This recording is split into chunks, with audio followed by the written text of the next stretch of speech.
Alright, so I got some more pretty major updates here for you guys on the ongoing Russian invasion of Ukraine. So there's a lot to get to here.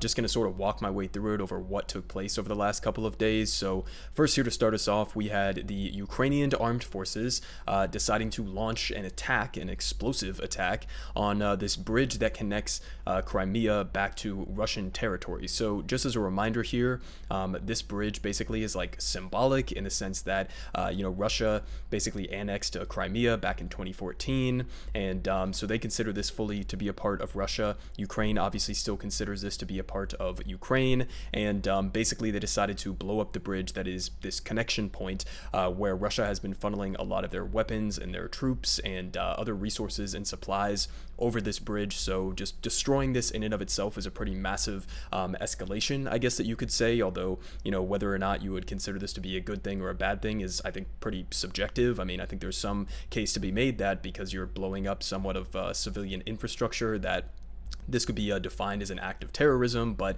terrorism is always going to be a subjective word, and it's not like the Russian side of this equation has been had clean hands, to say the least. So let's just start off with a couple of these videos here. So this is what it looked like actually on the ground. I mean, you can see just massive portions of this bridge were completely destroyed and still on fire, I guess. You also had this angle of it where you can see the initial impact of the explosion. So let's see if we can skip ahead to where it actually was here.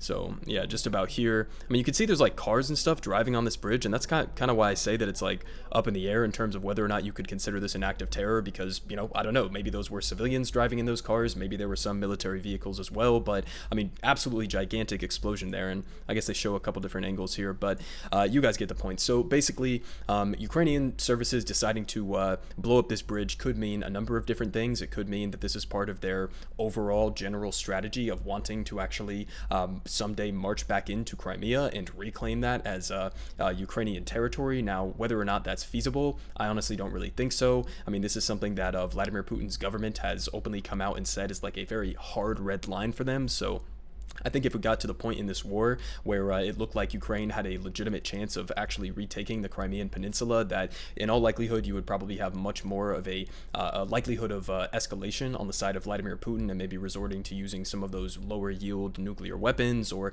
just dramatically escalating the war even beyond where it's already gone at this point. But there has already been somewhat of a response to this attack. So I got a couple different updates here from Max Sedan. He points out on a map all of the different various strikes that Russia responded with. This is pretty much one of the largest overall long-range bombing campaigns that we have seen in a long time throughout this war. So you had bombings that were all the way over here in Lviv, close to the border of Poland, which is of course a NATO country, so that's obviously always going to pose a risk there. You had some strikes that took place in regions that I'm not even going to try to pronounce here in the center of the country. You had a strike in Kiev, which we're going to get to here in a second, which is also pretty major because you haven't been having these large-scale strikes in the city center of Ukraine, the capital of Ukraine, in a while. You also had some that were down here in like the southern and the eastern portion of the country over towards the Donbass. So I mean, just raining down hellfire across the entire country of Ukraine in response to this. So we had this update as well, which I think is pretty important.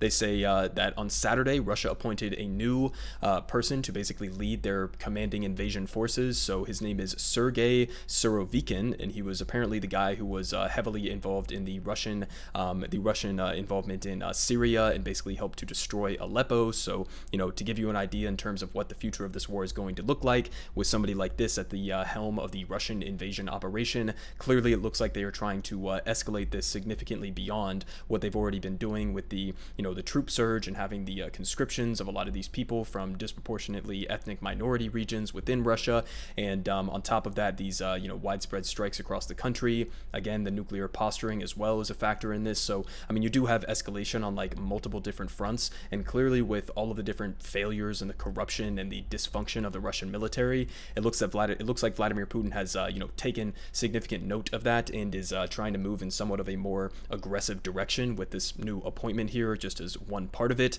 And to show you a little bit of what Kyiv was looking like on the ground, so this was the aftermath of one of the strikes that they sent into the city center of Kyiv. You had another one, which we're going to get to here in a second, which apparently struck a playground. I guess that this was in part of, this was in a part of Kyiv as well. So, I mean, again, some of these strikes, as pointed out here by Clint Ehrlich, some of these strikes were centered around like their energy system within Ukraine. You had this one, which was basically attacking a thermonuclear plant within, or a thermal power plant being destroyed within Kyiv. So they were striking some of their energy grid. They were striking some of their infrastructure, and apparently that led to the result of like massive power outages across the country. They say here from disclosed power outage in several Ukrainian cities after a wave of intense Russian missile strikes on the energy infrastructure. So it looks like that's where most of the pressure was centered around. But you also had, again, the playground strike, which they were talking about here. Let's just play a little bit of a clip in terms of what the aftermath of that was looking like. So, I mean, goddamn, I mean, you see the missile just struck right here, just feet away from this playground. So, I mean, obviously, some of this is part of their strategy in like taking out some of the infrastructure of Ukraine, make it harder for them logistically to continue with their own operations and communication and all of that, caring for the people who still live in Ukraine. That are being subjected to like all of this shit as well. But on top of that, you also have stuff like this, which is like basically just brazen war crimes. I mean, I don't know if anybody was killed in this specific rocket attack that hit near this playground, but I mean, easily you could have had a bunch of kids that were out there, and they could have been part of the casualty numbers that we have seen as a result of these strikes. So I've also seen that there have been at least like preliminary reports showing that at least probably a dozen or more people were actually killed as a part of some of these strikes, but I would anticipate the body count on that is probably going to continue going up as we get more information.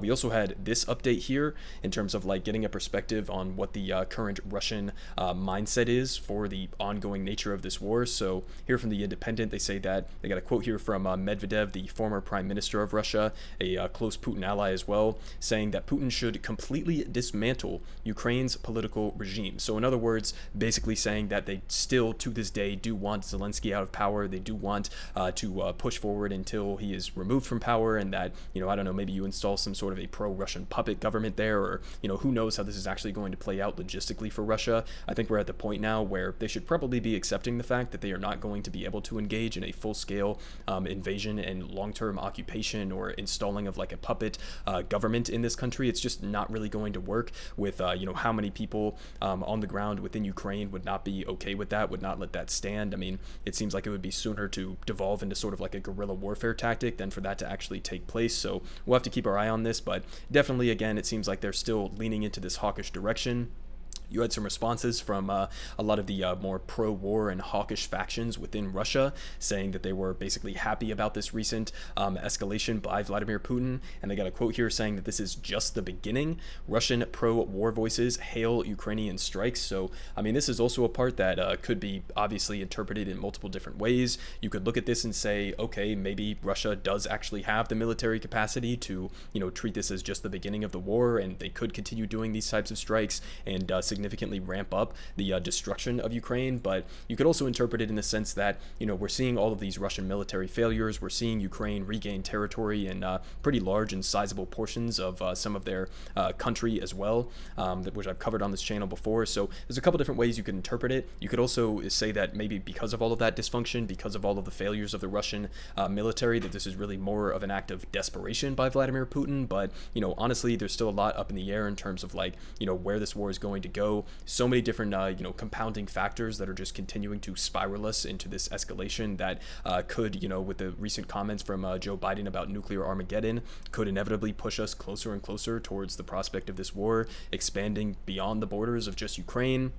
Again, we had that story about the explosions at the Nord Stream pipelines. That's another factor of this in terms of just the ongoing sort of proxy energy war that's happening between Western Europe and Russia. Obviously, with Ukraine's energy systems being down, that could also play a role in exacerbating a lot of the energy crisis in a lot of the situation with the energy crisis within Western Europe as well. So, I mean, there's just so many things that have been going absolutely catastrophically wrong for anybody who wants to actually aggressively push for a diplomatic settlement or some sort of a resolution to bring about an end to this war. But at the end of the day, that's still the best that we can hope for. I mean, it obviously seems at this point that like Zelensky has come out and said he doesn't want to negotiate with a Russian government that is led by Vladimir Putin. You have the Putin government and some of his allies saying that they still want to do regime change and they won't negotiate with Zelensky on any of this. But I mean, in the background of both of those things, you still have the United States government and obviously the NATO alliance, but really disproportionately the United States government is getting to dictate the terms of the types of weapons that we are giving them, how much support we're giving them. It just seems like on a daily basis now I'm seeing stories about, okay, $1 billion more, $10 billion more, $3 billion more in aid that is going out and military equipment that is going out. And it's just like an endless stream with absolutely no strings attached to it to try to push for some sort of a diplomatic settlement, or to try to push to get these people at the table so that there could be some sort of a resolution. And again, I mean, regardless of how unlikely it seems that could be something that could potentially happen in the near or even long-term future at this point, you still just have to keep aggressively pushing for that, because the alternative is that this war continues. Putin continues to escalate, using more and more high-powered weapons that he has at his disposal, maybe even up until the nuclear weapons that he has within his arsenal and could very well use. He's definitely been threatening that more and more as time goes on, and all that this is going to do with a prolonged stalemating war is just continue that destruction, continue that escalation, continue for more and more civilians and more people on both sides of this military, within the Russian forces, within the Ukrainian forces, to be killed. And at the end of the day, the only way it's going to end is either with nuclear Armageddon, as Biden was pointing out the other day, or with some sort of a diplomatic solution, which honestly nobody is probably going to be happy with. The United States isn't going to be happy about it. Ukraine isn't going to be happy about it. Russia's not going to be happy about it. But at the end of the day, that's just what you have to do in order to bring these types of things to an end. So I mean, hopefully the Biden administration is listening to the American people, who overwhelmingly want him to push more aggressively for a diplomatic settlement, and hopefully that's the direction that this war starts to take, because if it just continues on this trajectory, I am absolutely terrified to see what the prospects of what this is going to end up looking like. Everyone is saying good politic guy has the best politics. Believe me, no one does it like him.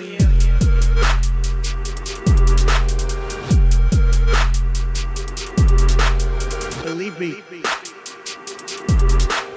everyone is saying